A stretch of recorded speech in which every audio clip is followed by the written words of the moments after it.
ఎంతో గౌరవంగా అమ్మ కొడుకుని మాట్లాడిందంటే వాడు చేసిన తప్పు పని ఏదో అమ్మకి తెలిసిపోయింది. అందుకని అలా వెటకారంగా మాట్లాడుతుంది అమ్మ కొడుకుతోటి. అందుకని ఇలా పట్టుకుంది, మోకాళ్ళ మీద కూర్చుంది, వేలి ఇలా చూపించింది. వీరెవ్వరు శ్రీకృష్ణులు కారా? ఎన్నడు నువ్వెన్న తినరట, చోరత్వం వించుకయ్యను నేరరట, ధరిత్రినెట్టిని ఎతులు కలరే. ఓహో ఏమిటో మీరు శ్రీకృష్ణుల వారి కారేమిటండి? మీకు పాపం దొంగతనం తెలియదే? నేను ఇన్ని ఆవుల పాలు దాచేసుకుంటున్నాను కదూ, నీకు ఇంత వెన్న కూడా పెట్టను కదూ, పాపం అందుకని ప్రతి ఇంటికి వెళ్ళి దొంగతనం చేసుకుని తిని బ్రతుకుతున్నావు కదా.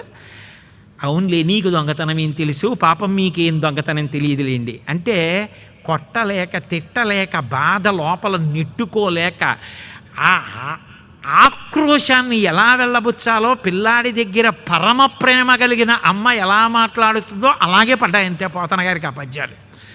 అని ఆఖరికి నిన్ను ఇవాళ కట్టేస్తాను రా కొట్టకపోయినా అని చెప్పి వదిలేసి వెళ్ళి తాడెట్టుకొస్తే ఉంటాడేంటి అక్కడ కట్టించుకోవడానికి? ఉండడు. అందుకని ఏవో అలా చదువుతూనే ఉంది. ఒరే నీ మీద ఎంతమంది నేరాలు చెప్తున్నారా, ఎంతమంది చాడీలు చెప్తున్నారా, లేక పుట్టావురా, కొట్టలేకపోతున్నాను రా, తిట్టలేకపోతున్నాను రా, మీ నాన్న ఎంత గౌరవం సంపాదించుకున్నావురా, ఒక్కగానొక్క కొడుకురా, ఇలాంటి వాడివి పుట్టేమిట్రా, గట్ల మించి దూకుతావు, పుట్ల మించి దూకుతావు, అన్నీ ఎత్తుతావు, ఏం పనులురా ఇవి అంటూనే ఉంది. లోపలికెడుతోంది, ఒక్కొక్క తాడు తెస్తోంది, అదన్నీ చల్ల చేసి వదిలేసిన తాళ్ళు, జీర్ణమైపోయిన తాళ్ళు. పిల్లాడి పొట్టే కదా అనుకుంటోంది, తెస్తోంది, పొట్ట చుట్టూ తిప్పుతోంది, 2 అంగుళాలు తక్కువ అవుతోంది, మళ్ళీ విడుతోంది, ఇంకో తాడట్టుకొస్తోంది, వదిలేయడానికి వీలు లేదు 2 తాళ్ళు ముడేయాలంటే. అందుకని ఆ పిల్లాడిని ఇలా పట్టుకుని ఈ తాడు ఇలా మళ్ళీ ముడేసి మళ్ళీ పిల్లాడి పొట్ట చుట్టూ తిప్పుతోంది, మళ్ళీ 2 అంగుళాలు తక్కువ వస్తోంది. ఇది 2 తాళ్ళు కలిపినా 2 అంగుళాలు తక్కువ వస్తోందని మరిచిపోయి మళ్ళీ విడుతోంది, మళ్ళీ తాళ్ళు తెస్తోంది. వికచకమలనయ వేరొక ఆ తల్లి తజ్జనని లోగిటంగల రజ్జు పరంపరల క్రమ్మర సుతుకట్టన్ ఆ బొజ్జ తిరిగి రాదయ్య జగజ్జాలములున్న పొట్ట కట్టందరమే. ఎవరైనా సమస్త జగత్తులు ఉన్న ఆ పొట్టని కట్టగలిగిన వాళ్ళ లోకంలో ఉంటారా? ఆ జీర్ణమైపోయిన తాళ్ళన్నీ తెస్తోంది, చుట్టూ తిప్పుతోంది, ముడేస్తోంది, మళ్ళీ తిప్పుతోంది, 2 అంగుళాలు తక్కువ వస్తోంది. ఇదేమిటి 2 అంగుళాలు తక్కువ అనుకోదు, మళ్ళీ విడుతోంది, తాడు తెస్తోంది, ముడేస్తోంది, మళ్ళీ తిప్పుతోంది. ఆయన ఒకళ్ళకి దొరికేవాడా? ఆయన చిక్కడు సిరికౌగిటిలో చిక్కడు సనకాది యోగి చిత్తాబ్జములన్ చిక్కడు శృతిలతి కావళి చిక్కెనతడు లీల తల్లి చేతన్రోలన్. ఆఖరికి చూశాడు, పిచ్చమ్మా నీకు అర్థం కావట్లేదు, ఏమిటో తెలుసా, 2 అంగుళాలు తక్కువ, నేను కడతానని నువ్వంటున్నావు, నువ్వు కట్టలేవని నేనంటున్నాను. నన్ను కట్టడానికి సాధనాలు లేవమ్మా, నన్ను కట్టాలంటే నేను కట్టుబడడం ఒకటే సాధనం. అవతల వారి భక్తికో జ్ఞానానికో యోగానికో దానానికో ముగ్ధుడనైతే నేను కట్టబడతాను, అంతేకాని నన్ను కట్టడం ఏమిటమ్మా, అది లేదని చెప్పడమే 2 అంగుళాలు తక్కువ అవడం. ఆఖరికి అమ్మ వంక చూశాడు, ఏమిటి పిచ్చమ్మ, ఈ చెమటలు కారిపోయి పువ్వులు జారిపోయి ఎంత ప్రేమ, నన్ను కట్టాలనుకుంటోందే, ఇలా నన్ను కట్టడానికి చల్ల చేసినటువంటి పనికి మాలిన జీర్ణమైపోయిన తాళ్లతో నన్ను కడుతుందా అమ్మ? అయినా అమ్మ ప్రేమకి కట్టుబడిపోయానని కట్టుబడిపోయాడు, కట్టేసింది. నడుం చుట్టూ తాడేసి కట్టేస్తే మచ్చలేని పరమాత్మ నడువుకి తాడు ఉరుసుకుని మచ్చపడింది కదా, దామోదరుడు అయ్యాడు. అందుకని తులసి మాల అలంకారం చేస్తారు. భక్తికి కట్టబడ్డవాడు కాబట్టి దామోదర, కార్తీక దామోదర లీల అని కార్తీక మాసంలో తప్పకుండా వింటారు ఈ లీల. ఇది 4 ఆశ్రమాల వాళ్ళు వింటారు. చాలామంది లీల వింటూ భావ సమాధిలోకి వెళ్ళిపోయారంటారు. అంత గొప్ప లీల, జన్మాంతర కర్మపాశములను కోస్తుందంటారు. అటువంటి లీల ఆ తాడు కట్టి ఇంకొక వేపు తీసుకొచ్చి ఆ దంచడానికి ఇంతకాలం వాడి వదిలేసినటువంటి రోటికేసి కట్టేసింది. ఆయన ఆ రోలు లాక్కుంటూ ముందుకెడుతున్నాడు. ఆ ముందుకెడుతున్నప్పుడు పెరట్లో 2 పెద్ద మద్ది చెట్లు ఉన్నాయి. అవి ఎప్పటివో కొన్ని 100 సంవత్సరాల నాటి మద్ది చెట్లు. ఆ 2 మద్ది చెట్ల మధ్యలోంచి ఆ కర్ర రోలు లాగాడు. ఆ కర్ర రోలు లాగేటప్పటికి రోలు చెట్లకి ఒరుసుకుని ఈ రోలు యొక్క ఒరిపిడికి 2 చెట్లు పెద్ద చప్పుడు చేస్తూ కింద పడిపోయేటప్పటికే అందులోంచి 2 దివ్యమైనటువంటి పురుషులు గొప్ప తేజస్సుతో పైకొచ్చి కృష్ణ నీ యొక్క అనుగ్రహ విశేషం చేత ఇవాళ మేము శాప విమోచనం పొందాం. ఓ స్వామి, ఇక పైన నీ యొక్క పాదముల దగ్గర వంగి నమస్కరించగలిగినటువంటి తల, నీ పేరు మీద ఏ పని చేసినా భక్తితో చేతులతో చెయ్యడానికి కావలసినటువంటి ఆర్ద్రత కలిగినటువంటి భక్తితో కూడినటువంటి హృదయం, వీటిని మాకిప్పించు అని చెప్పి ఆయన పాదముల మీద పడి నమస్కరించి వెళ్ళిపోయారు. అలాగే భాగవతం దశమస్కంధంలోనే మాలాకారుడు అడుగుతాడు కృష్ణ పరమాత్మని, నీపాద కమల సేవయు నీపాదార్చకుల తోడి నెయ్యము నితాంతాపారభూత దయయు తాపసమందార నాకు దయసేయ గదే. ఈ 2 పద్యాలు చెప్పి తీర్థప్రసాదాలు తీసుకునే పెద్దలు ఎందరో ఇప్పటికీ నాకు తెలుసు. అంత శక్తివంతమైనటువంటి పద్యాలు. వాళ్ళన్నారు, నీ పద్యావళులాలకించు చెవులున్ నిన్నాడు వాక్యంబులన్ నీ పేరన్ పనిచేయు హస్తయుగముల్ నీ మూర్తిపై చూపులున్ నీ పాదంబుల పొంతమ్రక్కు శిరముల్ నీ సేవపై చిత్తముల్ నీపై బుద్ధులు మాకు నిమ్ము కరుణన్ నిరేజ పత్రేక్షణ అని. వాళ్ళు ఏవి కోరుకున్నారో తీర్థప్రసాదాల్లో మనం కోరుకోవాలని పెద్దలు ఇప్పటికీ ఈ పద్యం చెప్పుకుని పుచ్చుకుంటారు. సరే అయిపోయింది. గబగబా నందాదులు పరిగెత్తుకుంటూ వచ్చారు. ఇదేమిటి ఇంతంత పెద్ద పెద్ద మద్ది చెట్లు ఎలా పడిపోయాయి? పిడుగు పడదుగా కపెనుగాలి విసరదో బాలుడితడు పట్టి పడదో యజాలడు మద్దులేలకు లెధరణి మీద. పిడుగా పడలేదు, గాల పెద్దది రాలేదు, వీడా పిల్లాడు, ఎలా పడిపోయాయి మద్ది చెట్లు, ఇంతంత పెద్ద మద్ది చెట్లు అన్నారు. ఎప్పుడు అక్కడ ఆడుకుంటున్న పిల్లలు చెప్తుంటారు, ఎందుకంటే పిల్లలు అంటే మహాత్ములు అని. వాళ్ళకేం అరమరికలు ఉండవు కాబట్టి అక్కడ ఆడుకుంటున్న పిల్లలు అన్నారు. కాదు కాదు, ఈ చిన్ని కృష్ణుడే 2 మద్ది చెట్ల మధ్యలోంచి పాకాడు. పాకినప్పుడు ఆ రోలు కూడా వచ్చింది, ఆ మద్ది చెట్లకు అడ్డుపడింది. ఈయన లాగాడు, ఆ లాగడంలో ఈయన పాదస్పర్శ తగిలి ఆ 2 మద్ది చెట్లు పడిపోయాయి. 2 దివ్య పురుషులు పైకొచ్చి ఈ చిన్ని కృష్ణుడిని ప్రార్థన చేసి వెళ్ళిపోయారు అన్నారు. ఈ జడ్డుంబల్కే లోకంబుననైన చెప్పబడునే ఏ చందమో కాకయం చాలాపించుతు వ్రేలవ్రేతలు ప్రభూతాశ్చర్యలై అంతటన్. ఇదేమిటి, ఎక్కడైనా లోకంలో అలా ఉంటుందా? వీడు చూస్తే చిన్న పిల్లాడు, ఈ పిల్లాడు రోలు లాగట్టు. అది కూడా రోలు దేంతో కట్టారు? చల్ల చేయడానికి ఉపయోగించిన తాడు ముక్కలు, అవి కూడా కవ్వానికి ఉరుసుకుపోయి అరిగిపోయి జీర్ణమైపోయిన తాడు ముక్కలతో కట్టింది పొట్టని రోల్ని. అది పెట్టి లాగితే మద్ది చెట్లు పడిపోయేట. మద్ది చెట్లలోంచి దివ్య పురుషులు వచ్చారట. ఈ చిన్న పిల్లాడిని చూసి స్తోత్రం చేశారట. వీడి కట్టు వీడు విడిపించుకోలేక ఏడుస్తూ పెరట్లో పాకుతున్నవాడు వీడిని మళ్ళీ ప్రార్థన కూడా చేస్తారా? చేసి వెళ్ళిపోయారట. ఏమిటో ఈ పిల్లలు తెలియని మాటలు అనుకుని నందుడు గబగబా వచ్చి ఏది ఏమైతే కొడుకు దక్కాడు అంతే చాలని ఆ నడుము కట్టినటువంటి కట్టు విప్పేశాడు. ఏమీ తెలియని వాళ్ళ చిన్న ఏనుగు పిల్ల ఎలా నడుస్తుందో అలా నడుస్తూ ఆడుకుంటూ ఇంత పెద్ద లీల చేసినటువంటి పరమాత్మ పరమ సంతోషంగా వెళ్ళిపోయారు. పిచ్చి తల్లి యశోద పరిగెత్తుకొచ్చి మళ్ళీ కొడుకునెత్తుకుని ముద్దులు పెట్టుకుని దృష్టి తీసి గోలాంగూలము తిప్పి గోమూత్రముల్ గోరజములంచెల్లి తద్బాలాంగంబుల గోమయంబలదిరా 12 నామంబులని దృష్టి తీసి కొడుకు దక్కాడని దానాలు చేసి ఆశీర్వచనాలు చేయించి మళ్ళీ పిల్లాడికి పాలిచ్చి అలిసిపోయావని బెంగపెట్టుకోకని తన తప్పని వాడికి ఎన్నో విజ్ఞాపనలు చేసుకుని మురిసిపోయింది. కానీ భాగవతంలో దశమస్కంధంలో కృష్ణ పరమాత్మ చేసినటువంటి ఈ లీల ఏదైతే ఉందో దాన్ని కార్తీక దామోదర లీల అని, అది పరమాద్భుతమైనటువంటి లీలగా, అన్ని లీలలలోకి మకుటాయమానమైనటువంటి లీలగా పెద్దలు అన్ని ఆశ్రమాలలో ఉన్నవాళ్ళు కూడా ఎంతో శ్రద్ధాభక్తులతో దీన్ని వింటారు. శ్రీకృష్ణ పరమాత్మ బాలుడిగా ప్రవర్తిస్తున్నప్పటికీ కూడా ఆయన యందు పరమాత్మ తత్వం నిండుగా పూర్ణంగా అలాగే ఉంటుంది. అందుకే ఆయన నిజానికి ఏదో ఒక బాలుడు ఎలా ఉంటాడో అలాగే ప్రవర్తిస్తున్నప్పటికీ కూడా ఎవరి యందు ఏ అతిశయం కలిగినా దాన్ని దిద్దుతూ ఉంటాడు తప్ప ప్రతివారి యందు దోషాన్ని పట్టి ఆ దోషాన్ని అడ్డుపెట్టి వాళ్ళని పాడు చేయడం కాదు. ఎవరి యందైనా దోషం కనపడితే ఆ దోషం దిద్దడానికి, తాను దిద్దడానికి చేసేటటువంటి ప్రయత్నంలో నిష్కారణంగా ఇతరులు బాధపడితే వారికి సంబంధం లేదు కాబట్టి గోప్యంగా తాను మనసులో చేసిన సంకల్పం చేత ఇతరులకు కలిగిన కష్టం వలన వారు బాధపడకుండా తానే అండగా వచ్చి మళ్ళీ కాపాడేటటువంటి పరమాద్భుతమైనటువంటి ఆ పరమాత్మ లక్షణం ప్రకాశించినటువంటి ఘట్టం గోవింద పట్టాభిషేకం. ఒకానొక నాడు నందాది పెద్దలందరూ కూడా సమాలోచన చేసుకుంటున్నారు. ఆ సమయంలో చిన్ని కృష్ణుడు తన స్నేహితులతో కలిసి నందాదుల వద్దకు వెళ్ళి, నేను వినవచ్చు అని అనుకుంటే, అది నాకు తెలియవచ్చు అని మీరు అనుకుంటే, పెద్దలు కనుక మీరు దేని గురించి ఆలోచన చేస్తున్నారో, ఏ సంకల్పం చేస్తున్నారో, ఏ కార్యక్రమాన్ని నిర్వహించాలనుకుంటున్నారో నాకు తెలియచేయవలసింది అని అడిగాడు. అడిగితే నందాదులు అన్నారు, మనం ప్రతి సంవత్సరం ఒక యాగాన్ని చేస్తూ ఉంటాం. అది ఇంద్ర సంబంధమైనటువంటి యాగం. ఎందుకు ఇంద్రుడికి యాగం చేస్తాము అంటే, ఇంద్రుడు వర్షమునకు అధికారి. ఆ వర్షాన్నంతటినీ కూడా ఇంద్రుడే కురిపిస్తాడు. ఆ ఇంద్రుడి అనుగ్రహం కోసమని మనం యజ్ఞాన్ని చేస్తే, ఆ హవిస్సు తీసుకున్నటువంటి ఇంద్రుడు ప్రీతి చెందినటువంటి వాడై వర్షాన్ని కురిపిస్తాడు. వర్షమే పాడికి, పంటకి, జనుల యొక్క సుఖజీవనానికి మూలాధారం కనుక కురవవలసినటువంటి వర్షం చక్కగా పడితే దానివల్ల అందరూ సంతోషంగా ఉంటారు అని ధర్మచక్ర స్వరూపాన్ని చెప్పాడు. కానీ ఇంద్రుడికి ఒక అహంకారం కలిగింది. వర్షం కురిపించేటటువంటి పరిపూర్ణ అధికారం నాదే. నేను వర్షం కురిపించకపోతే ఈ ప్రజలెవ్వరూ అన్నం తిని సంతోషంగా ఉండలేరు.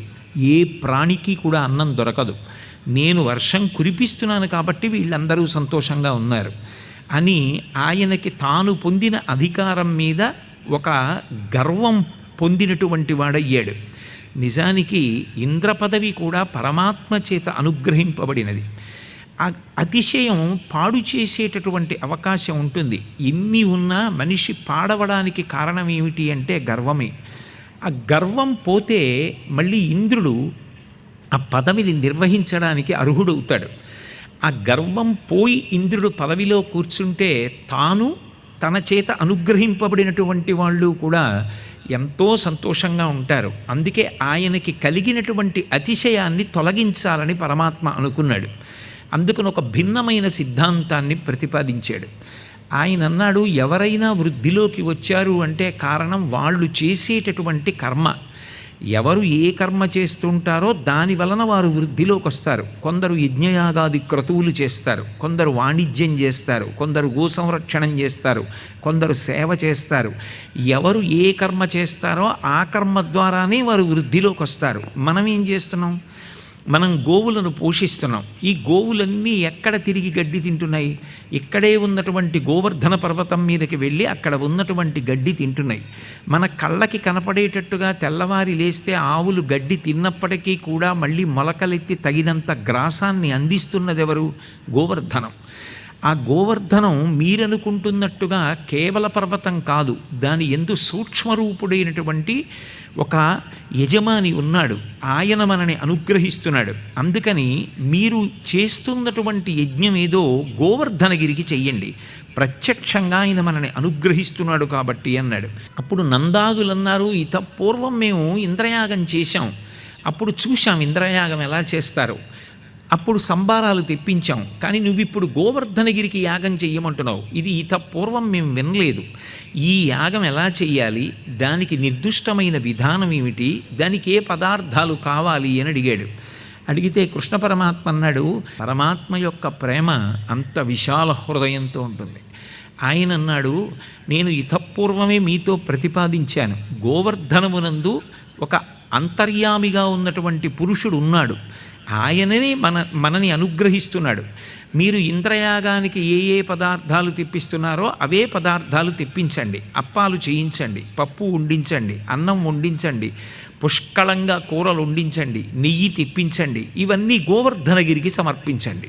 మీరు చూస్తుండగా ప్రత్యక్షంగా ఆ గోవర్ధనగిరి యందు అంతర్యామిగా ఉన్నటువంటి పురుషుడు తినడం మీకు కనపడుతుంది, మీరు చూడండి కావాలంటే. అంతేకాదు, ఆయనకి ప్రదక్షిణం చేస్తే ఆయన మిక్కిలి సంతోషపడతాడు. ప్రదక్షిణం అన్న మాటకు అర్థం ఏమిటంటే, ఎప్పుడూ కూడా మీరు ఎవరిని గౌరవించాలనుకుంటున్నారో వారిని మీ కుడి చేతి వైపు ఉంచుకుంటే ప్రదక్షిణం అంటారు.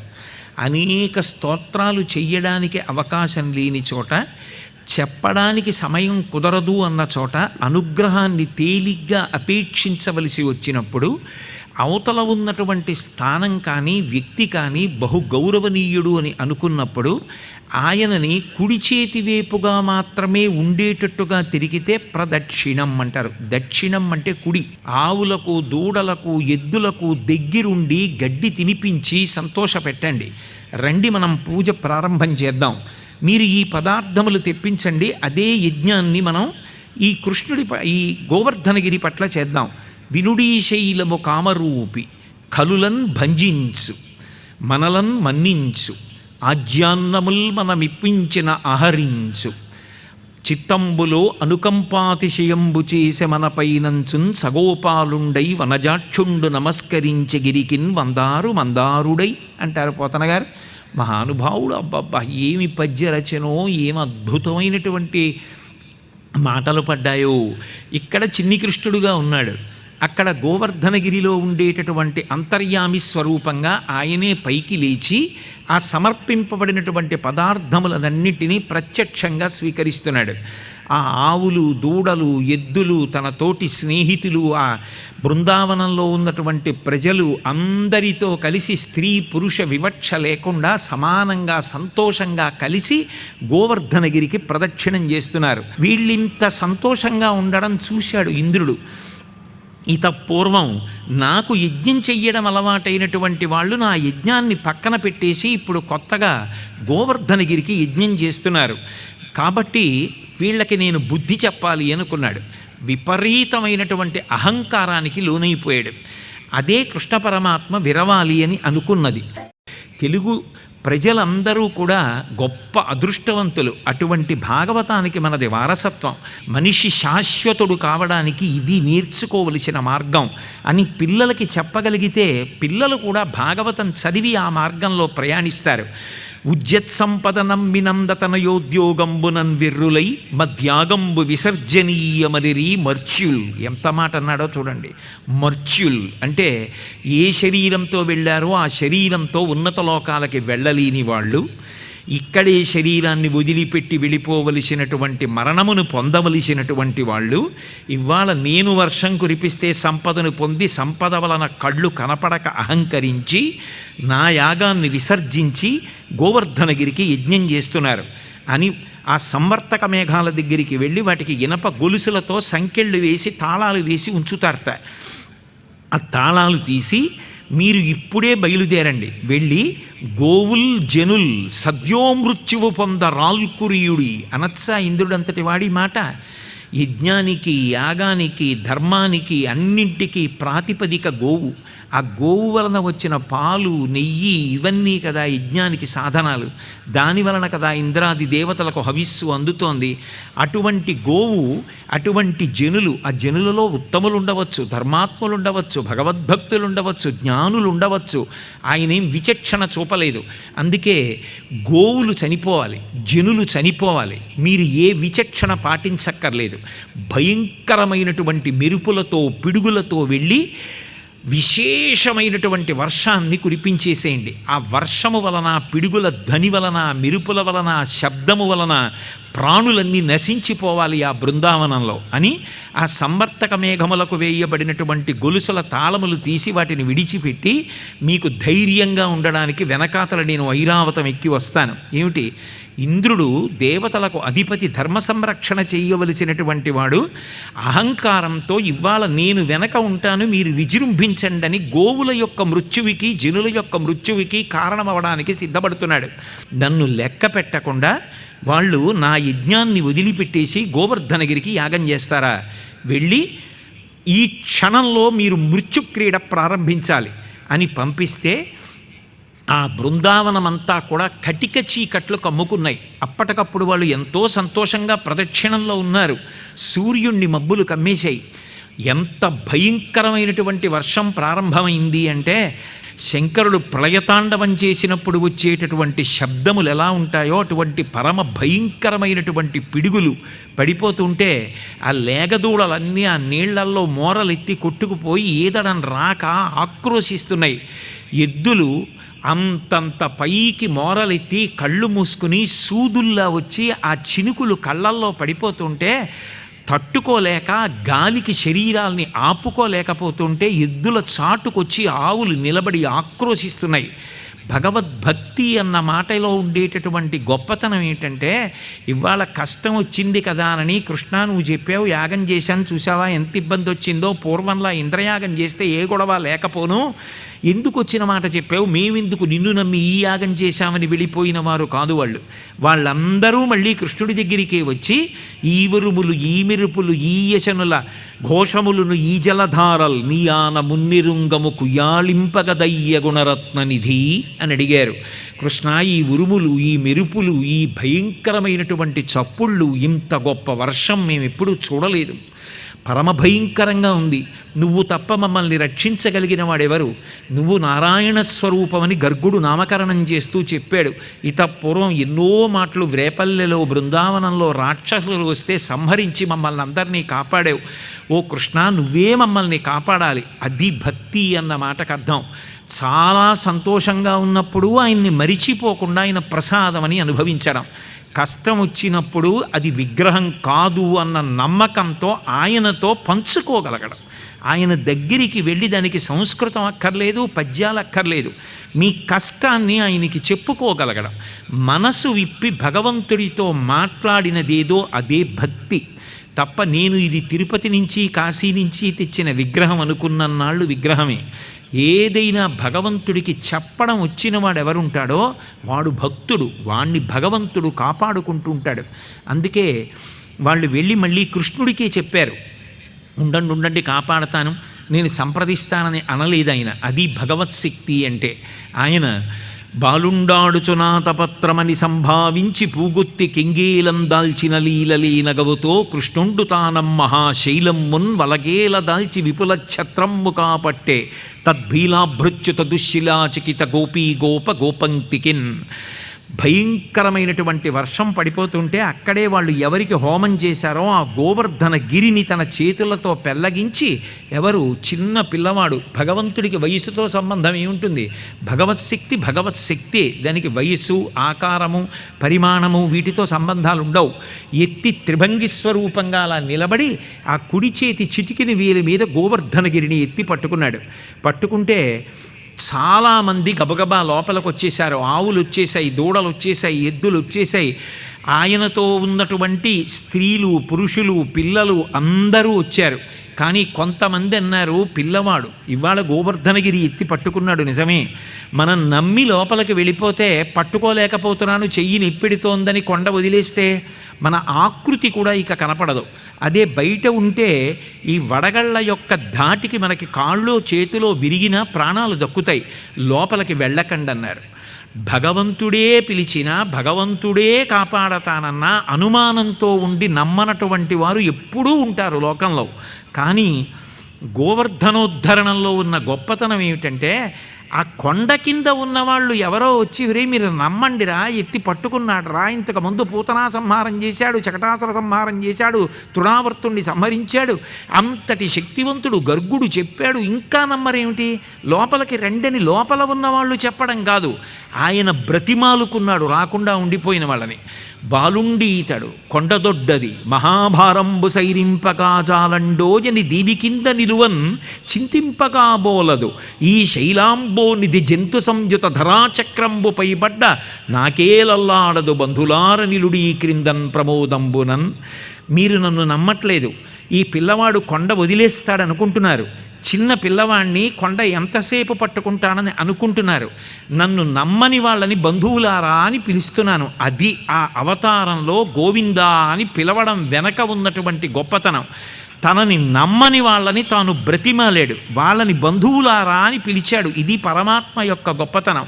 అందుకే భగవద్భక్తి కలిగిన వాడు మొదట చేయవలసిన పని శాస్త్రం ఏం చెప్తుందంటే, భగవంతుణ్ణి నమ్మని వాడిని అనుగ్రహించి వాణ్ణి కూడా ఆయన మార్గంలోకి తీసుకెళ్ళమని నమస్కారం చేయి, తప్ప విభేదించి నిష్కారణమైన వాదోపవాదాలకు వెళ్ళవద్దు అంటుంది.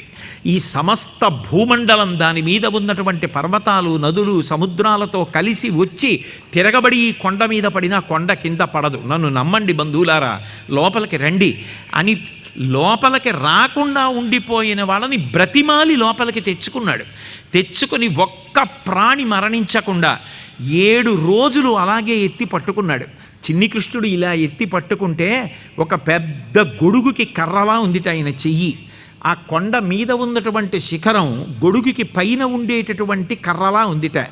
ఆ పక్క నుంచి కారిపోతున్నటువంటి నీళ్లు ముత్యాల సరాలు గొడుక్కి కట్టినట్టుగా ఉన్నాయిట. లోపల నిలబడినటువంటి స్త్రీలందరూ అబ్బా ఎంత గొప్పగా కాపాడగలిగినటువంటి మహానుభావుడు మాతో కలిసి పుట్టి ఇవాళ మమ్మల్ని ఇంత గొప్పగా రక్షిస్తున్నాడో అని సంతోషపడి చిరునవ్వులు నవ్వుతూ వాళ్ళ ఆనందము కన్నుల గుండా అభివ్యక్తమవుతున్నప్పుడు ఆ కన్నులలోంచి వచ్చినటువంటి కాంతులు ఆ గొడుగు లోపల అలదబడినటువంటి రత్నముల యొక్క కాంతులుగా ప్రకాశించాయిట. 7 రాత్రులు 7 పగళ్ళు కొండ ఎత్తి పట్టి లోపల ఉన్నటువంటి ప్రాణులన్నిటినీ తన చూపుల చేత పోషించాడు. ఆ కృష్ణుడు ఎవరు? చిన్న పిల్లవాడు. అతని మాటలు నమ్మి వీళ్ళు గోవర్ధనగిరికి యాగం చేసి ఇంద్రయాగం మానేయుడివేమిటని అతిశయంతో సంవర్తక మేఘములను పంపినటువంటి ఇంద్రుడు తెల్లబోయేటట్టుగా గొడుగు ఎత్తి పట్టుకోవడం, కొండ ఎత్తి పట్టుకోవడం సరే, కానీ లోపల ఉన్న వాళ్ళ పోషణ చూపులతో పోషించాడు. అది భగవంతుని యొక్క గొప్పతనం. భగవంతుడు ఏది చేసినా మనం కర్మ చేసినట్టు చేతితో చెయ్యవలసిన అవసరం ఉండదు. ప్రసన్నమూర్తి అయి ఆయన ఒక్క చూపు చూస్తాడంతే, అనుగ్రహింపబడతాడు. అటువంటి పరమాత్మ 7 రాత్రులు 7 పగళ్ళు కొండ చేతి మీద ఎత్తి పట్టి కదలకుండా నిలబడి కొండ కింద చేరినటువంటి ఆవుల్ని దూడల్ని కూడా తన చూపుల చేత పోషించాడు. ఇంద్రుడు విసిగెత్తిపోయాడు. 7 రాత్రులు కురిపించాను, 7 పగళ్ళు కురిపించాను, ఒక లేగదూడ చచ్చిపోయింది లేదు.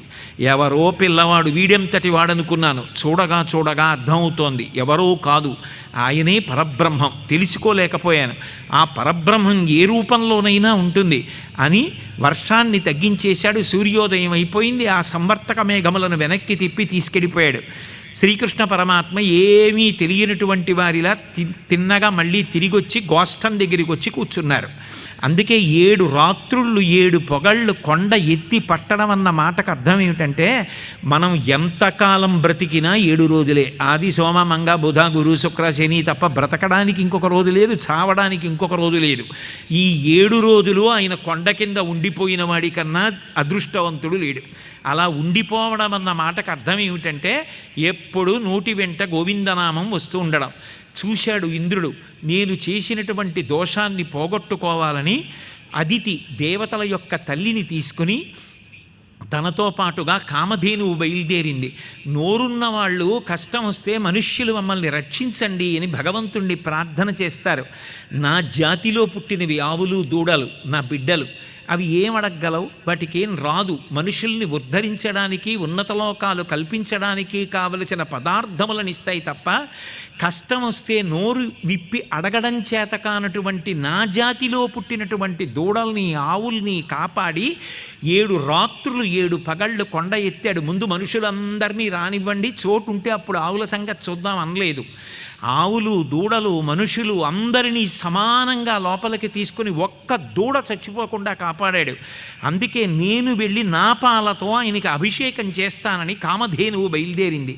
ఆకాశగంగా జలాలతోటి కామధేనువు యొక్క పాలతోటి దేవతల తల్లి అదితి అక్కడ ఉండగా ఆ పాలతో నీటితో చిన్ని కృష్ణుణ్ణి అభిషేకం చేసి తన తప్పు క్షమించమని, ఇక పైన ఎప్పుడూ అహంకారాన్ని పొందనని, భగవంతుడు ఇచ్చినటువంటి స్థానాన్ని పదిలపరుచుకొని వినయంతో అందరికీ కావలసినటువంటి అనుగ్రహాన్ని ఇస్తూ తాను ధన్యతను పొందుతానని తెలియచేసి అభిషేకం చేసి గోవిందా అన్న బిరుదునామంతో పట్టాభిషేకం చేశాడు.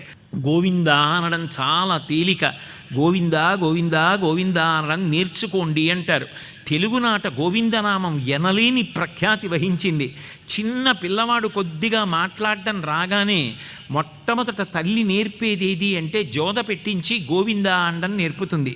గోవిందా గోవిందా అని వాడు అంటున్నాడు అనుకోండి, భర్త కార్యాలయం నుంచి ఇంటికి రాగానే చూడండి గోవిందా అంటే వాడు ఎంత బాగా జోద పెడుతున్నాడో అంటుంది. అలాగే పరమాత్మ ఎప్పుడూ కూడా పూర్ణుడై పూజకి మన చేత ఆరాధింపబడడానికి తగిన రూపాన్ని పొందాడు అనడానికి అర్థం ఏమిటంటే సశక్తియుతుడవుతాడు. ఒక్క గురువుల విషయంలోనే అది ఉండదు. కానీ మీరు గమనిస్తే సర్వసాధారణంగా మనకి సంప్రదాయంలో అరుంధతి వశిష్టాభ్యాం నమః, పార్వతీ పరమేశ్వరాభ్యాం నమః, సీతారామాభ్యాం నమః, లక్ష్మీనారాయణాభ్యాం నమః, శిచీ పురంధరాభ్యాం నమః అంటాం. కళ్యాణం చెప్పినప్పుడు కూడా పురుషుడి వైపు నుంచి చెప్పాం. పార్వతీ కళ్యాణం, రుక్మిణీ కళ్యాణం, పద్మావతీ కళ్యాణం, సీతా కళ్యాణం అంటాం. ఎందుకని అంటే ఆ వధువు జీవుడికి సంకేతం, పరమాత్మ పురుషుడికి సంకేతం. జీవుడు వెళ్ళి పరమాత్మ యందు ఐక్యమైపోతాడు. ఆ పరమమంగళప్రద సన్నివేశాన్ని చెప్పడానికి స్త్రీ వైపు నుంచి కళ్యాణాన్ని చెప్తారు, అమ్మవారి వైపు నుంచి. అది పూర్ణత్వం. అందుకే రుక్మిణీ కళ్యాణ ఘట్టం వింటే ఏమవుతుంది అంటే అన్ని భయాలు తొలగిపోతాయి. ఎందుకంటే అప్పటి వరకు కృష్ణుడు, ఇప్పుడు రుక్మిణీ సహితుడైన కృష్ణుడు కనపడతాడు. పోతన గారు తెలుగు జాతికి చేసినటువంటి మహోపకారం రుక్మిణీ కళ్యాణంలో వారు ఆంధ్రీకరించినటువంటి విషయాల ద్వారా తెలుస్తుంది. వినుము విదర్భదేశమున వీరుడు కుండిన భర్త భీష్మకుండనొక దొడ్డరాజు కలడు, ఆతనికేవురు పుత్రులు అగ్రజుండనయుడు రుక్మిణాబరగు వారందరకన్ కడగట్టు చెల్లెలై మనుజవరీణ్య పుట్టెనొక మానిని రుక్మిణిని అప్రసిద్ధయై అని ప్రారంభించారు. ఒకప్పుడు విదర్భదేశాన్ని కుండిన నగరం రాజధానిగా చేసుకుని భీష్మకుడన్న రాజు పరిపాలన చేస్తున్నాడు. ఆయనకి 5 కొడుకులు, అన్నీ రుక్మ సంబంధమే. ఇంద్రియములన్నీ బంగారంలా ఎప్పుడు సుఖాన్ని కోరుకుంటూ ఉంటాయి. అందుకే రుక్మి, రుక్మరథ, రుక్మబాహు, రుక్మనేత్ర, రుక్మకేశుడు 5 రుక్మ సంబంధం. 5 తర్వాత పుట్టినటువంటి పిల్ల రుక్మిణి. ఆమె సాక్షాత్ మహాలక్ష్మి యొక్క అవతారం. అయితే పోతన గారు రుక్మిణీ కళ్యాణాన్ని ఆంధ్రీకరించడంలో చూపించినటువంటి పరమాద్భుతమైన విశేషం ఏమిటంటే అటువంటి ఆదిలక్ష్మిని, అటువంటి రుక్మిణీదేవిని తెలుగింటి పిల్లని చేశారు పోతన గారు. అది ఆయనకి తెలుగు భాష మీద, తెలుగు జాతి మీద, తెలుగు సంస్కృతి మీద ఉన్నటువంటి అభిమానం.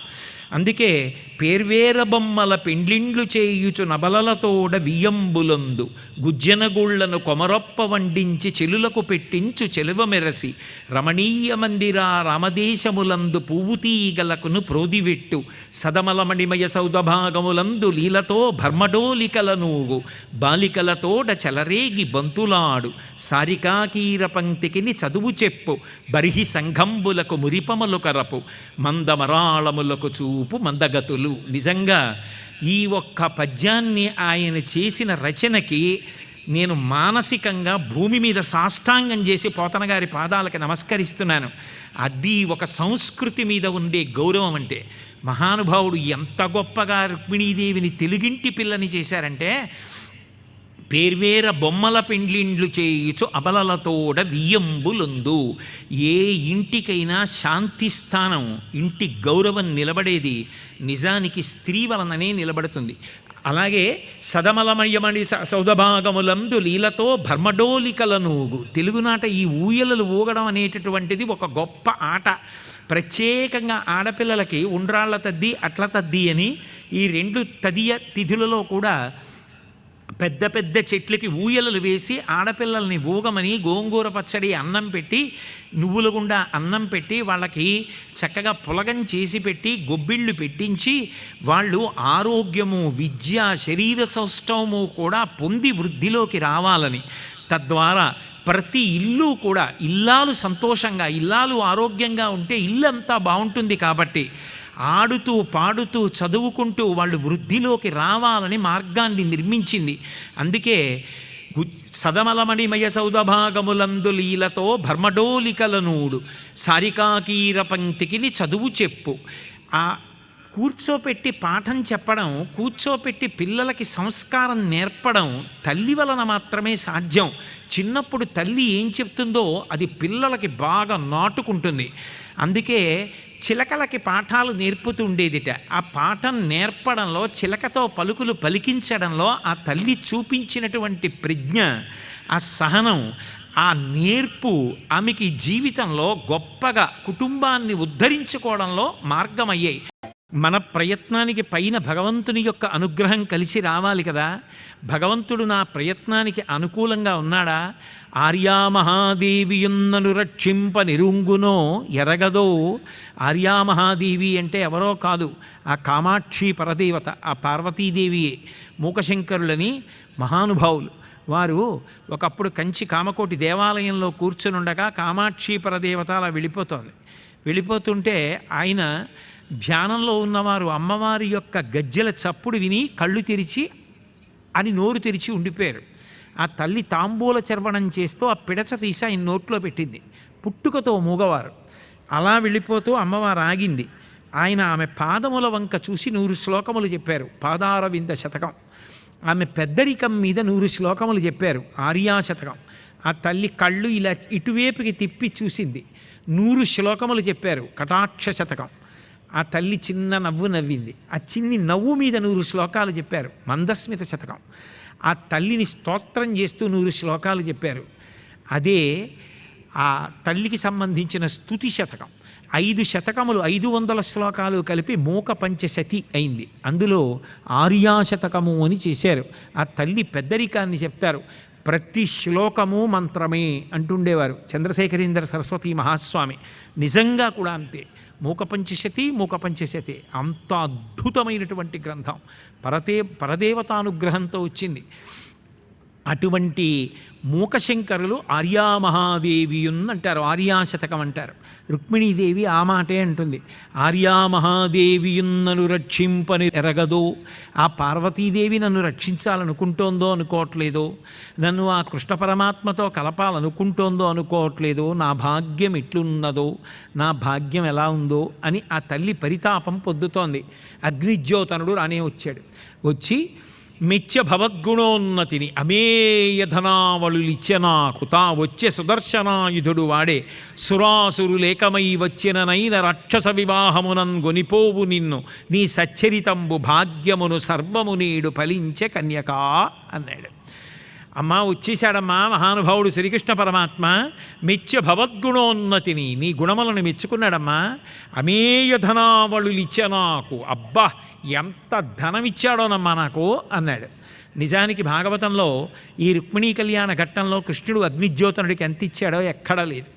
కానీ అగ్నిజ్యోతనుడు మాత్రం అమేయధనావళులిచ్చ నాకు అంటాడు.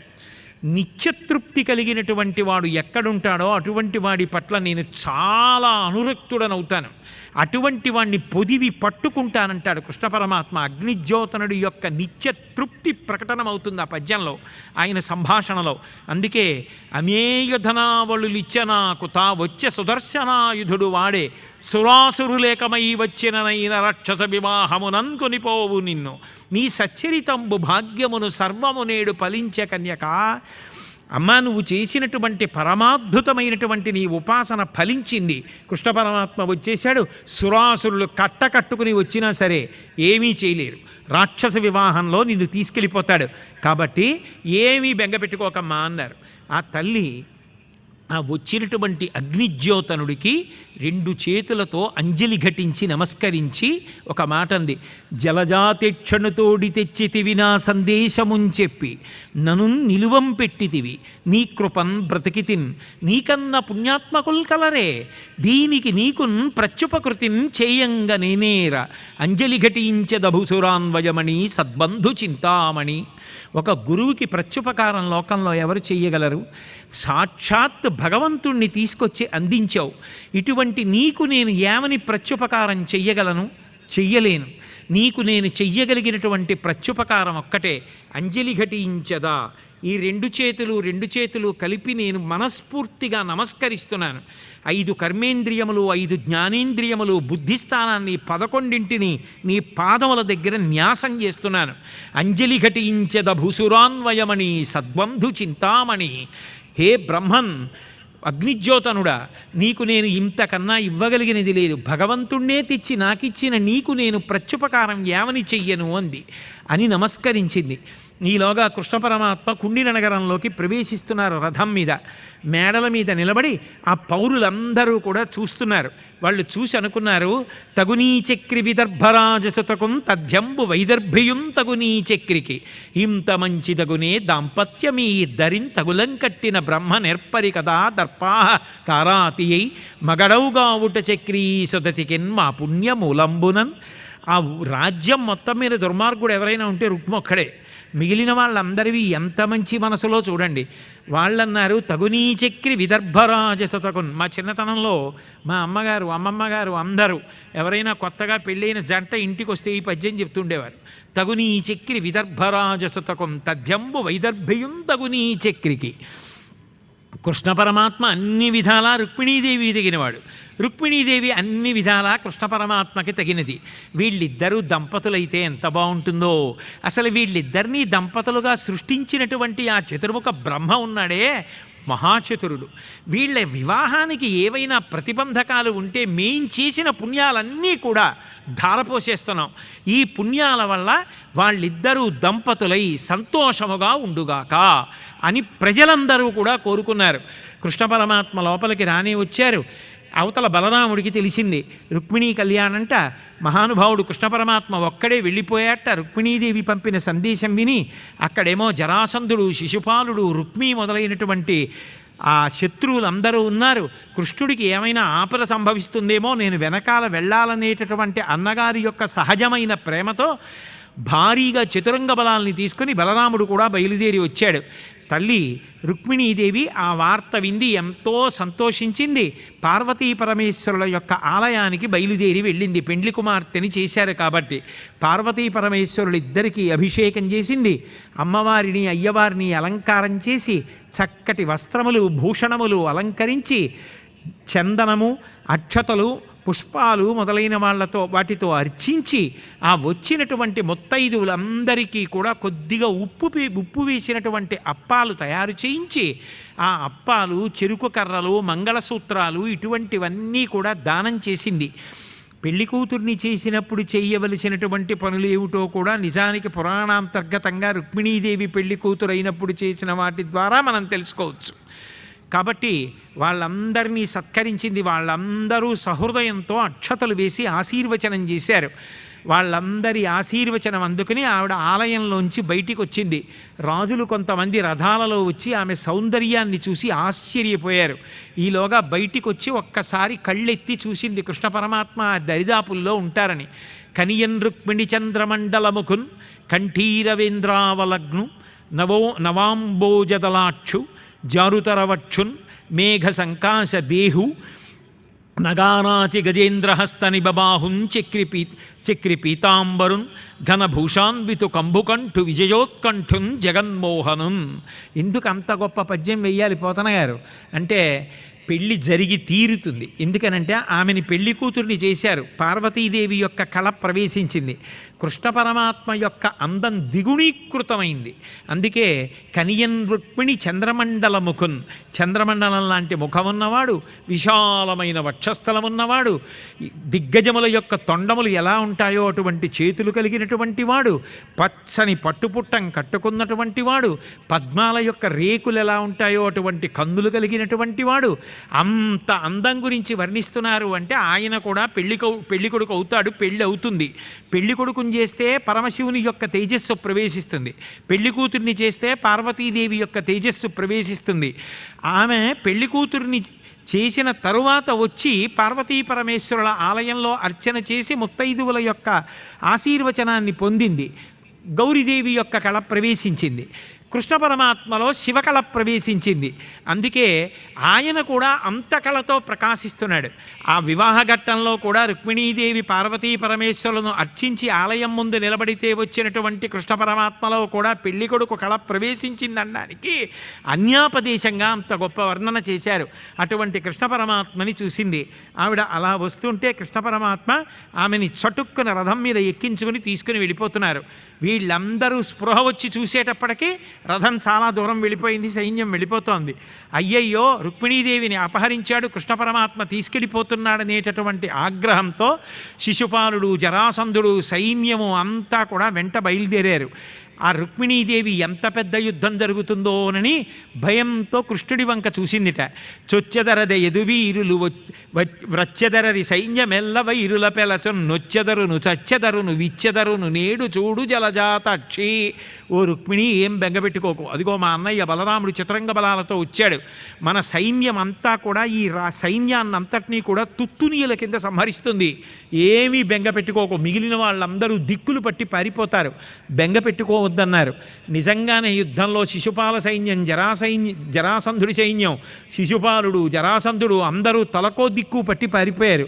చిట్ట చివరికి శిశుపాలుడు జరాసంధుడు కలుసుకున్నారు. నేను పెళ్లి చేసుకోవాలనుకున్న పిల్లని కృష్ణుడు ఎత్తుకుపోయాడని ఏడుస్తూ దీనవదనంతో శిశుపాలుడు నిలబడి ఉన్నాడు. అంటే జరాసంధుడు అన్నాడు, ఎటువంటి వాణ్ణి నమ్ముకుంటే ఎటువంటి మాటలు చెప్తారో భాగవతంలో తెలుస్తుంది.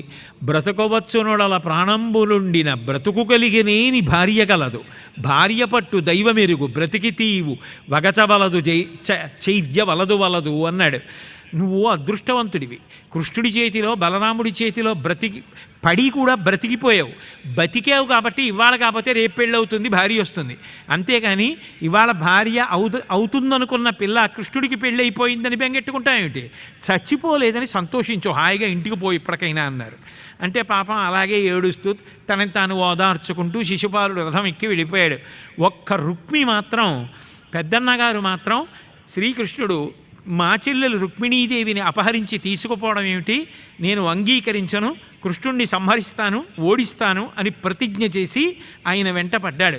భగవంతుని యొక్క గొప్పతనం ఏమిటంటే, అసలు నిజంగా భగవంతుణ్ణి నింద చెయ్యాలని ప్రయత్నం చేసినా భాషకు ఆ శక్తి ఉండదు. అది ఆయన పట్ల సమర్థవంతంగా, అంటే ఆయన్ని సమర్థిస్తూ ఆయన గుణములను స్తోత్రం చేయడానికి పనికొస్తుందేమో కానీ ఆయనని చిన్నపుచ్చడానికి భాష ఎప్పుడూ సరిపోదు.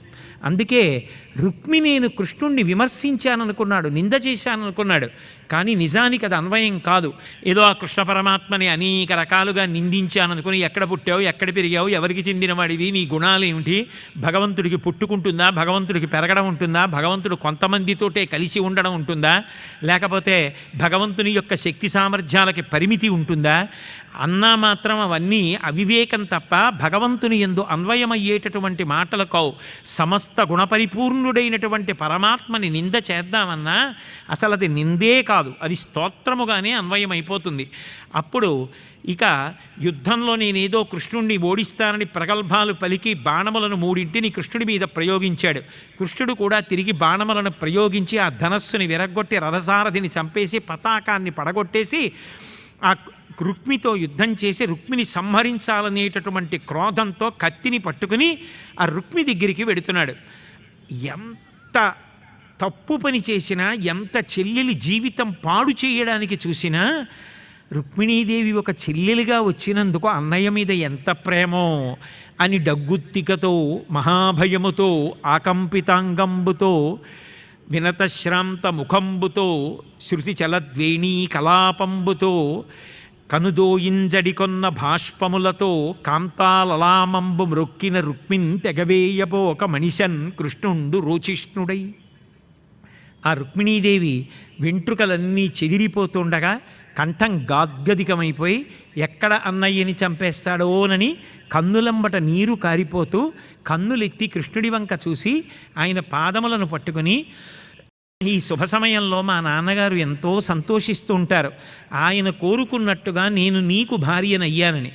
ఈ సమయంలో నువ్వు పెద్ద కొడుకు రుక్మిని చంపేస్తే మా నాన్నగారు బాధపడతారు, కాబట్టి దయచేసి మా అన్నని చంపవద్దు అంటే నూతన వధువు రుక్మిణీదేవి బాధపడకూడదని పరమాత్మ రుక్మిని విడిచిపెట్టి అహంకారంతో ప్రవర్తించాడు కాబట్టి తగిన శాస్తి జరగాలని రేవులవారం గురిగి అంటారు. ఆ కత్తితో చిందరవందరగా గడ్డం మీసం తల గొరిగి విరూపుండి చేసి వదిలిపెట్టేశాడు.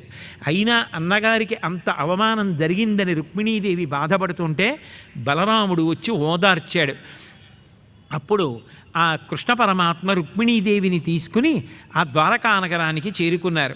చేరుకున్న తర్వాత వైదికంగా శశాస్త్రీయంగా రుక్మిణీకృష్ణుల యొక్క వివాహం జరిగింది. రుక్మిణీ కళ్యాణం జరిగిన తర్వాత ఏకపీఠం మీద ఉన్నటువంటి రుక్మిణీకృష్ణుల్ని చూసి అందరూ నిర్భయత్వాన్ని పొంది సుఖ సంతోషాలతో ఉన్నారు. అటువంటి రుక్మిణీకృష్ణులు కలిసి కూర్చోవడము అంటే లక్ష్మీనారాయణులు కూర్చున్నట్టు. అందుకే ఈ రుక్మిణీ కళ్యాణ ఘట్టం ఎక్కడ చెప్పబడుతుందో, ఎక్కడ శ్రద్ధాభక్తులతో వింటారో వాళ్ళందరికీ కూడా కృష్ణ పరమాత్మ యొక్క పరిపూర్ణమైనటువంటి అనుగ్రహం, లక్ష్మీదేవి యొక్క పరిపూర్ణమైనటువంటి అనుగ్రహం కలుగుతాయి అని పెద్దల యొక్క ఆశీస్సు. మీ అందరికీ కూడా నా హృదయపూర్వకమైనటువంటి కృతజ్ఞతలు ఆవిష్కరిస్తూ మళ్ళీ పరమేశ్వరుడి యొక్క శాసనం అయినప్పుడు తిరిగి కలుసుకుందాం అని పరమేశ్వరుడి యొక్క పాదములు పట్టి ప్రార్థన చేస్తూ మీ అందరి దగ్గర సెలవు తీసుకుంటున్నాను. మంగళాశాసనపరై మదాచార్య పురోగమై సర్వైశ్చ పూర్వైరాచార్యై సత్కృతాయాస్తు మంగళం. మంగళం కోసలేంద్రాయ మహనీయ గుణాత్మనే చక్రవర్తి తనూజాయ సర్వభౌమాయ మంగళం. ఉమాకాంతాయ కాంతాయ కామితార్థప్రదాయిని శ్రీగిరీశాయ దేవాయ మలినాథాయ మంగళం. సర్వం శ్రీ ఉమామహేశ్వర పరబ్రహ్మార్పణమస్తు.